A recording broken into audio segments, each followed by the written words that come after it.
Yeah, this bike is actually full of problems, which is why I got it locally, because if there's any problem, right, I'm happy to throw it back and then ask them to fix the problem. But I do know that when I collected this bike, they have a fix for the head tube self-destruction. They have reinforced the head tube with a little, like some metal plates, I think. So I don't think I'll face that issue, but I don't have any wood to touch here, which is a disaster.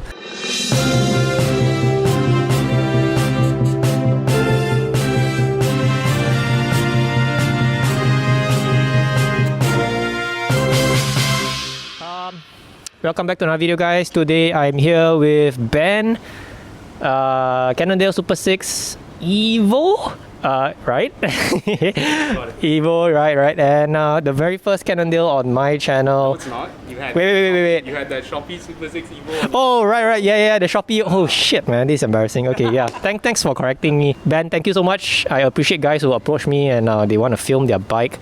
I actually forgot that we had an appointment today until you texted me yesterday that, hey bro, I'm coming back late. I was like, shit, I have a bike, and I forgot to post the Instagram Q&A. So thankfully we have enough questions for today. Before I pass this over to you, actually, you know what? Why don't you tell me, because you've been watching my videos, I think you know what you want to talk about. So over to you. Thanks so much, man, for having me over. What we have here is this Cannondale Supersix Evo. It's 2021 model. I think they call this color barbecue. I think they just mean chao ta lah, because like everything's bloody black. Can you all see anything? Like it's just black. It looks like I'm riding a no-brand bicycle, but yeah, it is what it is lah. And I think given the fact that it's all black, one thing that I decided to do was give it a little bit more color, I guess you could say. I place all the slick accents everywhere. So all the slick here, the bolts, the pedals, the bar tape and everything. So my girlfriend and I affectionately call this the deep water, because it's black and it's oily everywhere. Yeah, but I think instead of maybe talking a little bit more about the bike first, right, I want to talk about how I actually got into cycling, this endless money pit where you're never strong enough and your friends always dropping you. Especially for you guys who watch maybe overseas, because I know you he's super famous now. I'm blinded by his magnificence. He has overseas viewers and stuff, right? Here in Singapore, we're mostly Asian.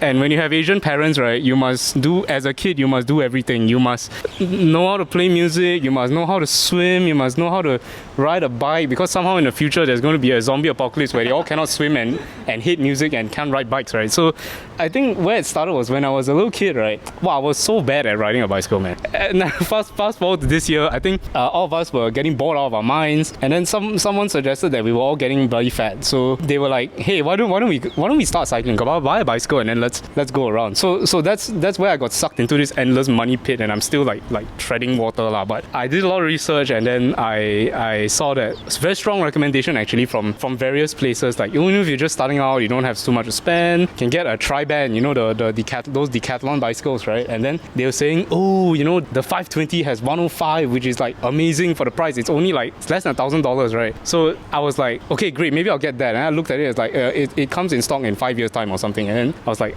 shit, right? So I went on Carousel, I bought the Tri-Band RC 500, which is the same frame, just in a brighter color and with Shimano Sora instead of 105. Wow, I hated that bicycle, but not because the bicycle was bad or anything. The Decathlon makes great stuff. Not sponsored. So the problem with that bicycle was that I actually bought the wrong size. Now I'm not the biggest guy, I'm like 165. Mine seems 79, I think, last I measured. I bought an S size, but it's kind of weird, right? Because Decathlon's recommendation was like, oh, you're within that size, right? You're an S. Like now when I look back, right, and I compare the geometry of like what I'm riding now versus this S size Decathlon, right, I was being splayed out like a pork chop. So it was incredibly uncomfortable. I distinctly recall the first time me and my mates went down TMCR. We stopped 4 times along TMCR. And then by the time we reached East Coast, the East Coast entry, right, all of us wanted to die. And then we were like, come on, man, like we got to push all the way through. I think very, very quickly, I told myself, yeah, probably I should get a better bicycle than this. And to be honest, we were going on enough rides that I thought, okay, maybe it justifies a nicer bike, right? So my next bike I got was from Tay Junction. It's a Giant. So it's not a TCR, which I think a lot of people are riding around. It's this cheaper bicycle. It's called the Content AR. I think back then stock, of course, availability is always an issue.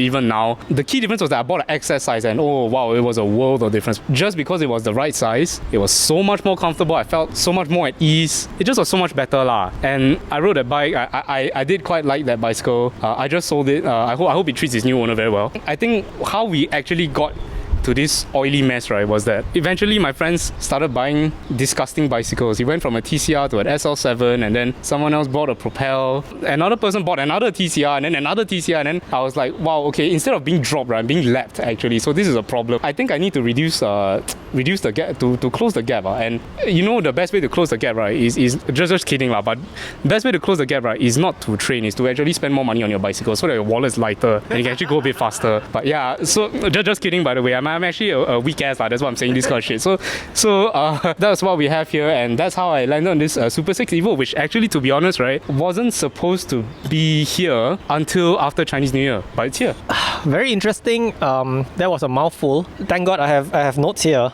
So let's rewind all the way from the very start before we started filming. I just want to thank you for helping me set up my camera. I learned a thing or two today that you told me my focus was off. I have to set it on manual focus. So yes, thanks for doing that. I think my cycling community or my viewers will appreciate that. Now going forward, my videos will be much more crisp. Next thing is, you mentioned tri-band, because the size was off. You were like laying like on a pork chop, and it was totally out of shape. If the tri-band was the right size, would you still have upgraded your bike? Okay, so I think that's a bit of a tricky question, right? Part of the desire to upgrade was because I was so bloody uncomfortable. I think the right size would have alleviated that. But another factor about the tri-band is that, I mean, if any of you guys have experienced, and I mean, there's decathlons everywhere, right? If you've seen that bicycle, right, it weighs as much as some mountain bikes. It's really heavy. I had a bit of a shocker with it as well, because I think one day I was cycling on a PCN/pavement, one of those combined things, right? I wasn't paying attention. I yeeted it off a curb, you know, at the end of the pavement, right? And I was riding one of those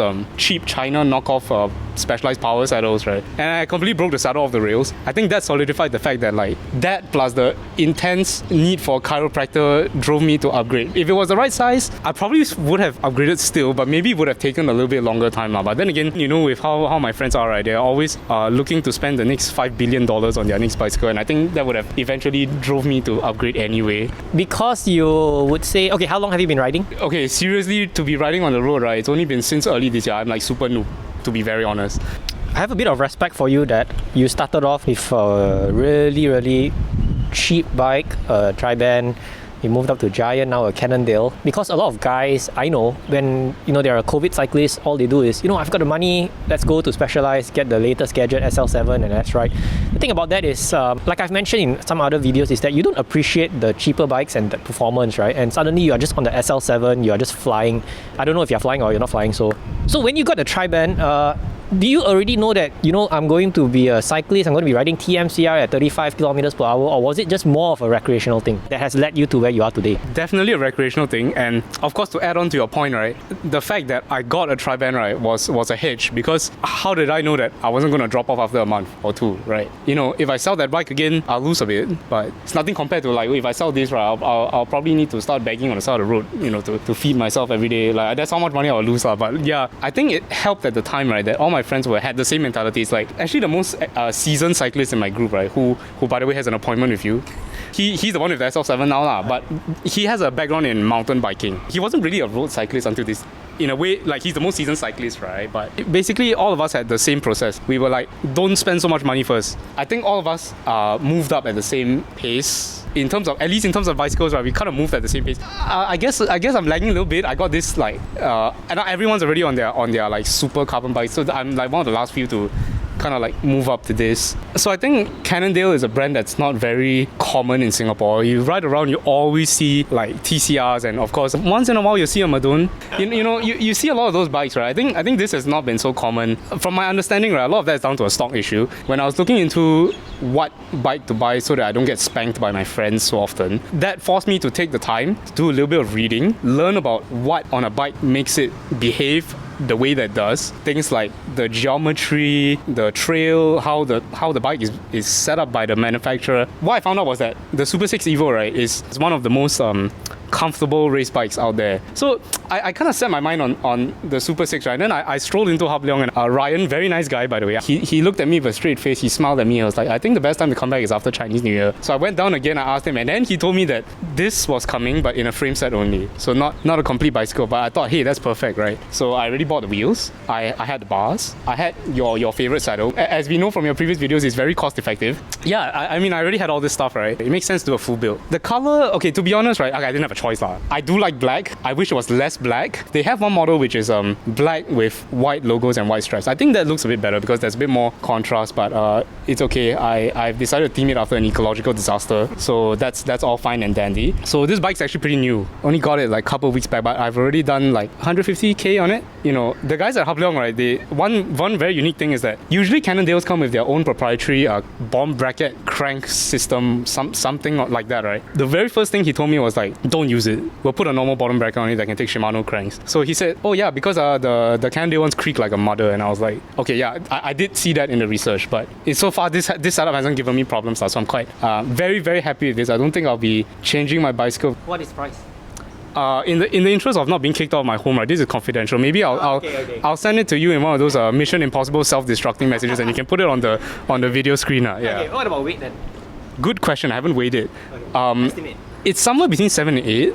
Dude, that's such a big gap, man. Yeah, but like I have no clue because more than 7.5 or less than 7.5? if I had to guess, right, probably on the nose, 7.5. 7.5? Okay. Yeah, we'll find out. We'll find out later. Of course, before I do that, I'll remove this because there's a lot of junk in here. Pick up the phone. Yeah, I'll remove all the junk. I'll remove all the junk before we wait. So yeah. I'll just want to point out a few things from this bike that are, I would say, not very common. The first thing that I noticed, Ultegra Groupset, but these are not Ultegra rotors. What rotors are these? And before I pass the mic over to you, I don't want to talk about the power mirror. You guys can hear my rant on the SL7 video. And the handlebar, this I saw is Primavera, which I think is an in-house brand by Chain Reaction Cycles. I think these are not integrated cockpit. You can see cables running here. I don't really like this design. That it's a bit odd. So 3 things if you can remember. So the rotors, right?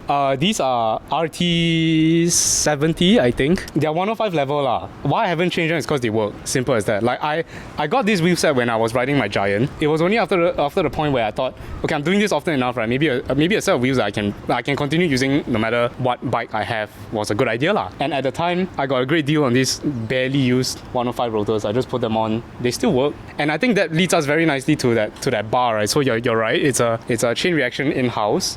Did do some reading about it.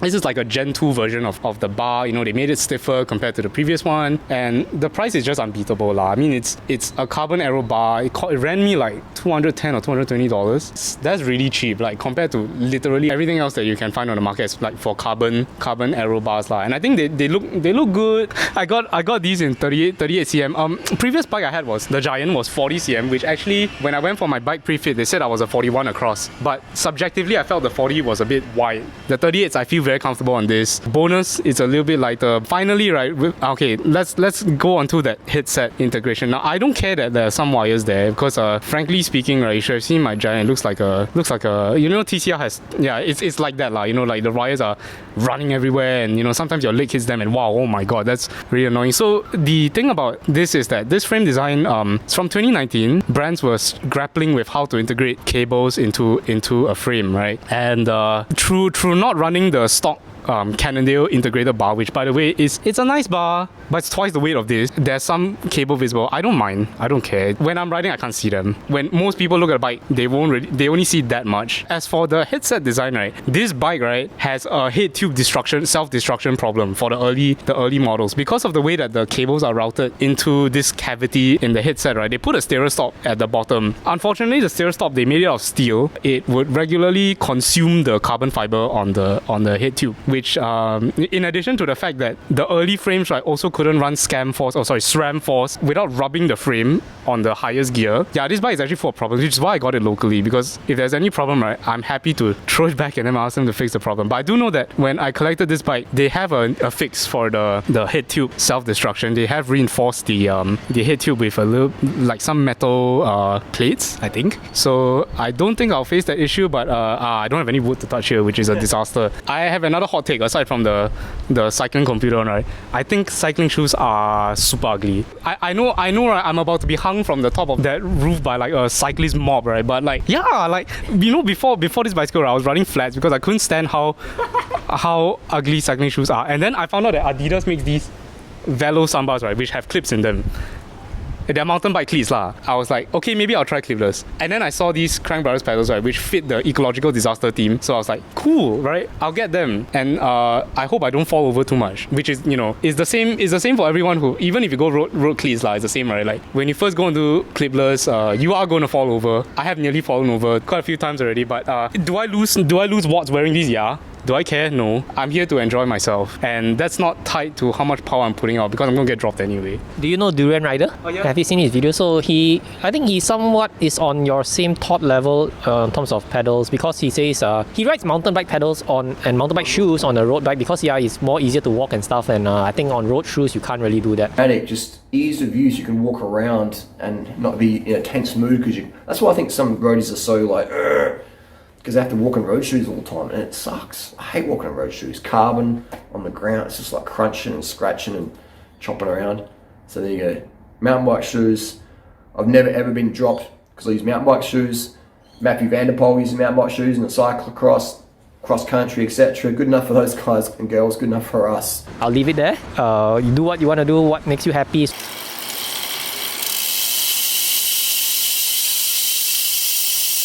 Instagram Q&A, you guys want to ask your questions, follow me on Instagram and you will get the chance to ask your Instagram questions. So, because I've changed my interview format, so probably people who would have viewed this video would already know what's going on. There's a new format to my Instagram Q&A. Not a new format, a new challenge. You got to answer it within 1 minute. Right. Okay? Because we've got a lot of questions, we want to cover everything. Sure. I'll give you a bonus section if it's something that you really want to talk about, then Sure. You can go ahead. So first question, how deep are these Lun wheels? So these are Lun 45s, right? If you buy Luns, right, there's a 30, a 45 and a 60.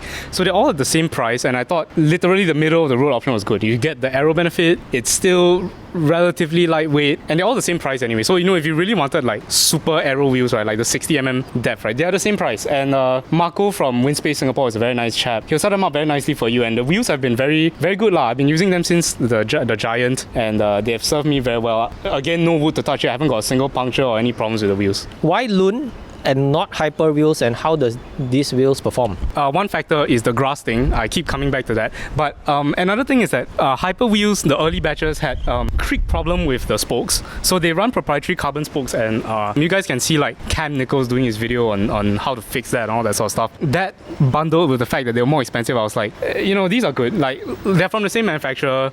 Naturally means the carbon comes from like the same place. Has normal spokes, so if anything breaks, you can easily replace. And they are a great deal. So anyone looking for wheels, right, this is something that you should look into if you don't want to like donate your body organs. So am I right to say that the Luns are the budget-friendly version from Hyper Winspace? So Hypers are the high-end one. Okay. Absolutely, yes. All right. Why 11 speed and not 12 speed? Okay, this is a very timely question. I have a friend who copied me, just bought the same bicycle, but he put 12 speed on it because he wants to show me up, obviously. But no, one word, grass. And another terminology of grass to my people who don't understand. Okay, so we have this saying in Singapore, we eat grass, right? So it's after you've made an incredibly extravagant purchase and you have no money in your bank account, you have to go to like the neighborhood park and everything, right? Scrunch up, build a grass, and you know it's nutritious, man.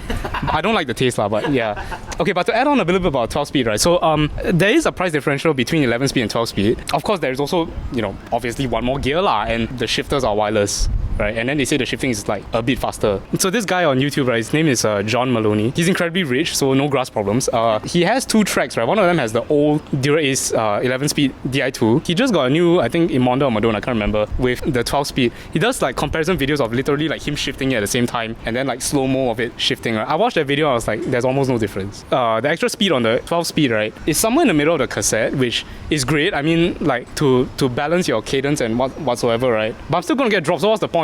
When are you getting a custom wheel set? That is one of the only things I want to change about the setup here. There's a local wheel builder called Built. They bring in some of Light Bicycle's rims, and I think in the recent Scott Addict video, right? So the guy had that wavy rim light bicycle? Happened to just Google on oil slick parts, and it brought me to this brand of hubs, Bitech, which is from Taiwan, and at the same time, then it linked me to Light Bicycle, which is a manufacturer in China, where actually you can customize your own wheel set. That's the one I'm eyeing because it looks cool. It claims that they have aero benefits. They're lighter than these. They're not zip expensive lah. That's a great thing. What is your next upgrade? Maybe I'll change the saddle to a better saddle because on his advice. But you know, everything else on the bike, right? Yeah, that's it, man. I just want to ride it. I will put a stop on that 1 minute timer because I want to address your point on the saddle. Well, I didn't say that the saddle is a shitty saddle on my previous video. I just want to be clear, right? I just don't agree on the price because it's too expensive. So what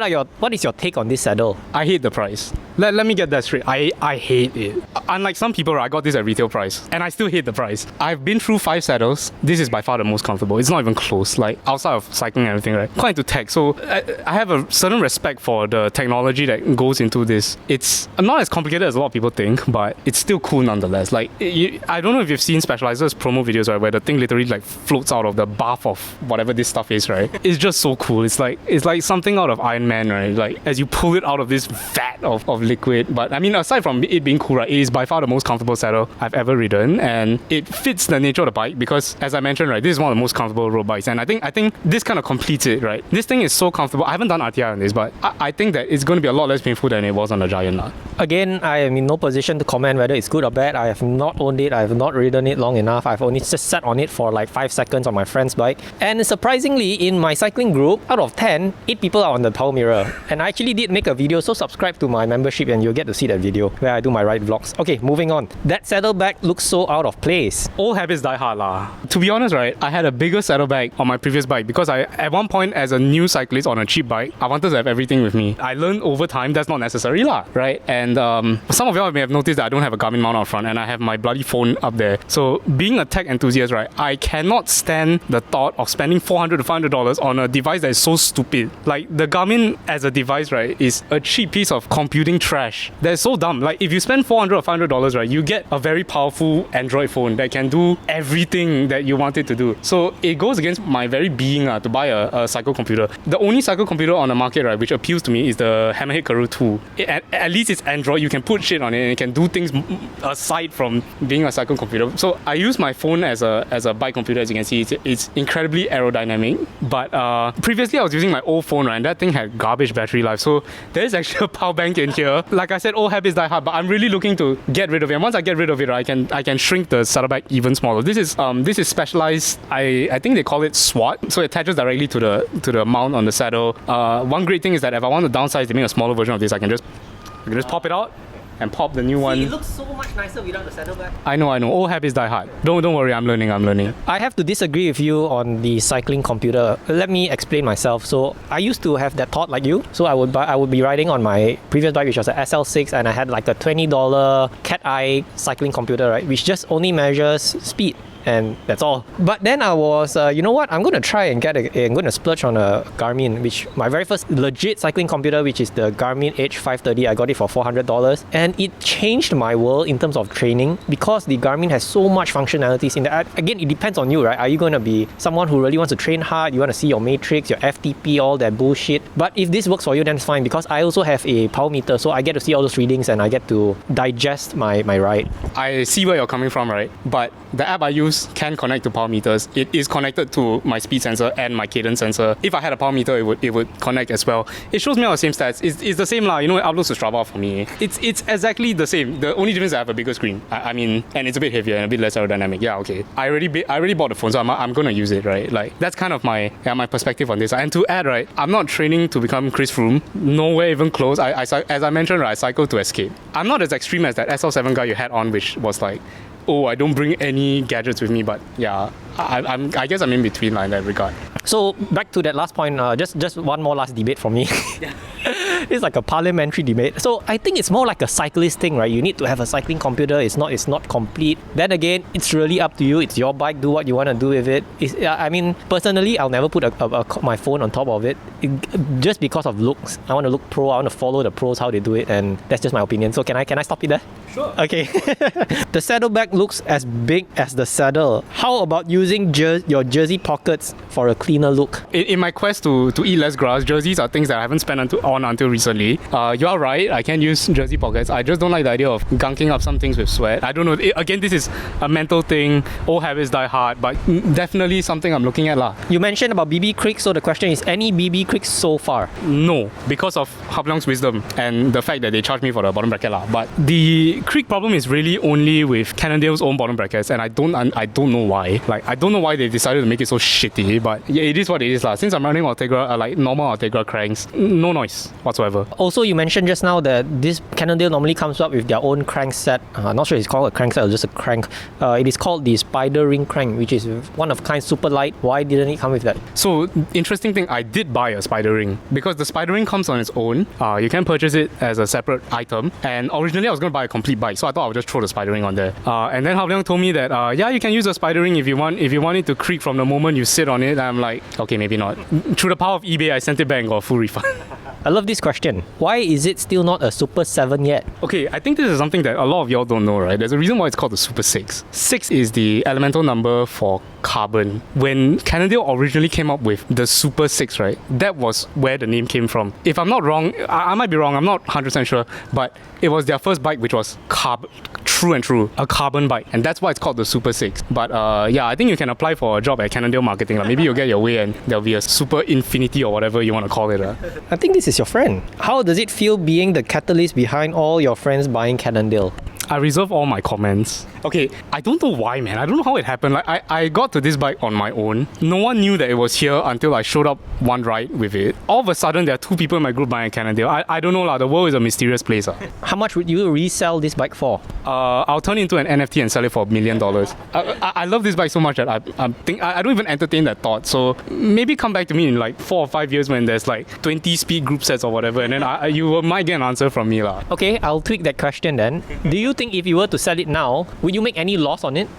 Yes. I'm not fooling myself. Like, the bike industry is still not in like a great place, right? There's still stock problems for a lot of different bicycles, but I think a lot of the initial demand has kind of gone. So you can't flip bicycles for like an insane profit, right? And I built this to my specifications. It has 165mm cranks, which is only suitable for midgets like me, you know. And I think a lot of spec choices on the bike, right? I guess most people won't go for Lun wheels. They probably go for something like custom or higher end. But yeah, you know, I'm happy with the way it is. I'm just gonna ride the hell out of it lah.